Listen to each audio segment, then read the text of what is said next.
फांसी देने से पहले जेलर उस कैदी के पास आता है और उससे पूछता है कि आपको फांसी दी जानी है, उससे पहले अगर आपकी कोई अंतिम इच्छा हो तो वो बता दो, वो पूरी की जाएगी। कैदी बोलता है कि शायद आप मेरी अंतिम इच्छा पूरी ना कर सको, जिस पर जेलर कहता है कि ये एक नियम होता है, हर एक की अंतिम इच्छा पूरी की जाती है, आपकी भी अंतिम इच्छा पूरी की जाएगी। कैदी बोलता है कि मेरी अंतिम इच्छा ये है कि मैं फांसी से पहले एक रात अपनी पत्नी के साथ बिताना चाहता हूं। उसकी ये अटपटी सी अंतिम इच्छा सुनने के बाद जेलर कहते हैं कि ये अंतिम इच्छा पूरी तो नहीं कर सकता, क्योंकि मैंने अभी तक अपने जीवन में इस तरीके की कोई भी घटना या अंतिम इच्छा नहीं सुनी, लेकिन तुम्हारा व्यवहार जेल के अंदर बहुत ही अच्छा था, इसलिए मैं ये तुम्हारी अंतिम इच्छा जरूर पूरी करूंगा। उसके बाद जेलर साहब उसकी पत्नी के पास में एक संदेशा भेजते हैं और बताते हैं कि फांसी से पहले आपके पति आपके साथ एक रात बिताना चाहते हैं, इसलिए आप आ जाइए।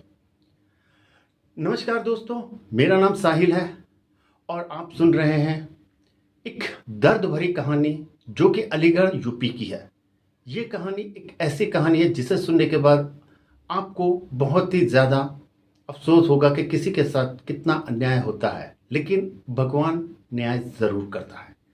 वीडियो शुरू करने से पहले मेरी रिक्वेस्ट रहेगी कि आप हमारी इस वीडियो को लाइक करके चैनल को सब्सक्राइब कर लें, और अगर वीडियो अच्छी लगे तो दोस्तों के साथ शेयर करना बिल्कुल भी ना भूलें। इसके बाद में उसकी पत्नी जेल पहुंचती है। जेल में एक कारागार बनाई जाती है जहां पर उसके पति को और उसकी पत्नी को एक रात बिताने के लिए जगह दी जाती है। उस जेल के अंदर जेल के कमरे में जेलर साहब पहले से ही एक खुफिया कैमरा और माइक्रोफोन लगा देते हैं ताकि अंदर होने वाली सभी चीज़ों की जानकारी उनको रहे और वो देख सके। इसके बाद पत्नी उस कमरे में जाती है जेल के और अपने पति के पैर छूती है और लिपट के पहले रोने लगती है। रोते हुए वो उनसे कहती है कि आप तो इतने अच्छे थे, आपने ऐसा क्यों किया?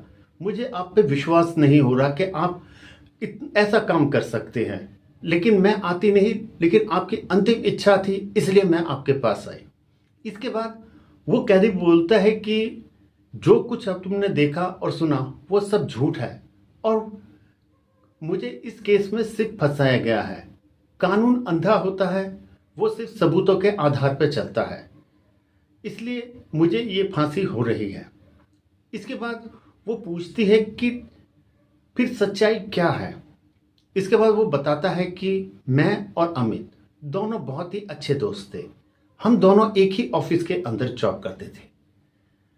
दीपक जो कि मेरा ही बहुत ही अच्छा फ्रेंड्स था, हमारी दोस्ती धीरे धीरे खराब होने लगती है, क्योंकि कहते हैं ना कि अगर दो दोस्तों के बीच में अगर तीसरा आ जाए और वो लड़की हो तो दोस्ती खराब होना पक्का है। ऐसा ही दीपक और अमित के बीच में होता है।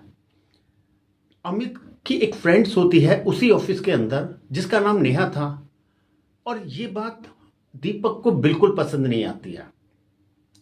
दीपक अमित से कहता है कि मेरी भी दोस्ती इससे करा दे।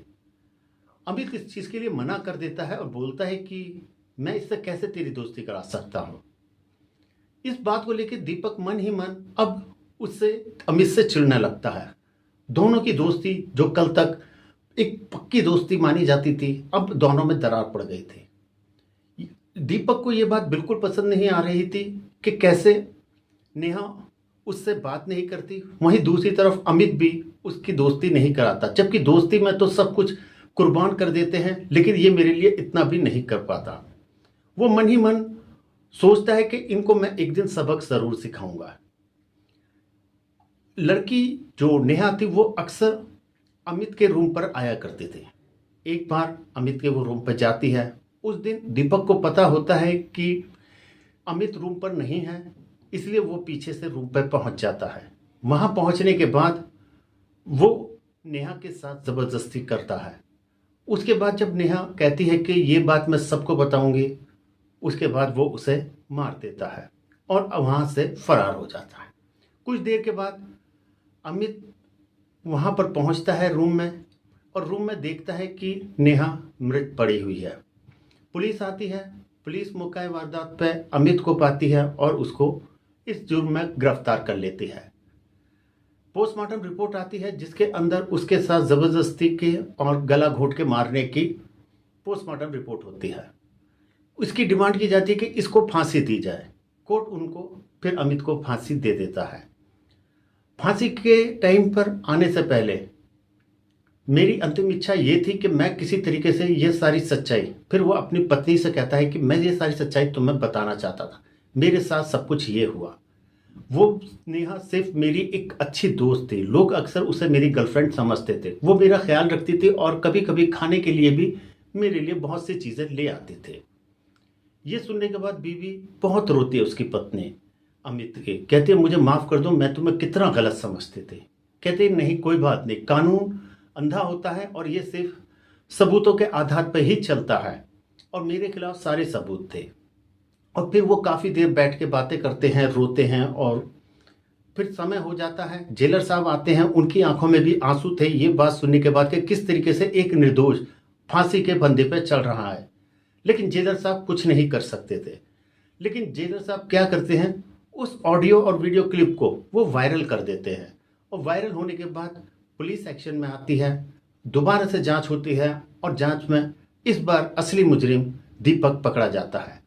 इसके बाद उसके घर खबर पे भेजी जाती है अमित के उसकी पत्नी को कि आपके पति को छोड़ दिया गया है, अब उन्हें फांसी नहीं होगी, और इसके बाद वो छूट जाता है। दोस्तों, आपको ये हमारी कहानी कैसी लगी आप हमें कमेंट्स बॉक्स में ज़रूर बताएं।